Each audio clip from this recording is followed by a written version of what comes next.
வணக்க நேயர்களே, இன்றைக்கி பாரதிதாசன் அவர்களுடைய பிறந்த நாள். ஒவ்வொரு நாளுமே நமக்கு ஒரு முக்கியமான நாள் தான். இவரை நம்ம புரட்சி கவி அப்படின்னு சொல்லுவோம், பாவேந்தர் அப்படின்னு சொல்லுவோம்.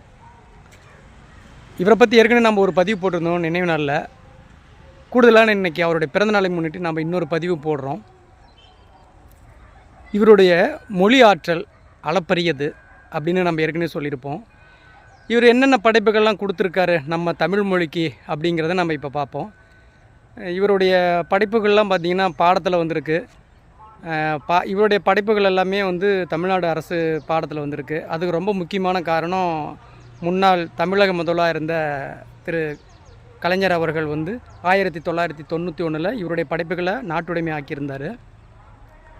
அந்த படைப்புகளினுடைய பெயர்கள் என்ன அப்படின்னு சொல்கிறேன், வரிசையாக சொல்கிறேன் பாருங்கள்.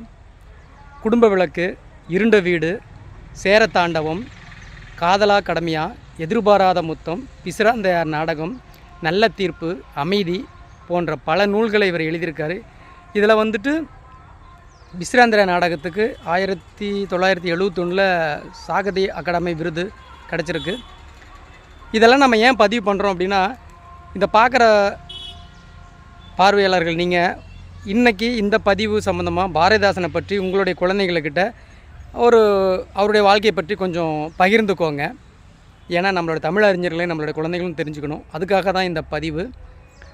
இவர் புதுவையில் 1955 ஆண்டுன்னு நினைக்கிறேன் சட்டமன்ற உறுப்பினராக தேர்ந்தெடுக்கப்பட்டு அவைத்தலைவராகவும் இருந்திருக்காரு.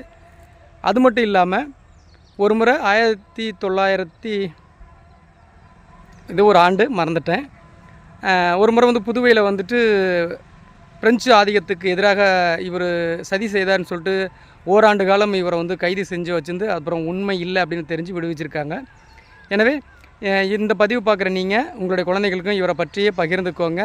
அதனுடைய கருத்தை திரும்ப நம்மளுடைய பதிவு கீழே பதிவு செய்யுங்க. நன்றி, வணக்கம்.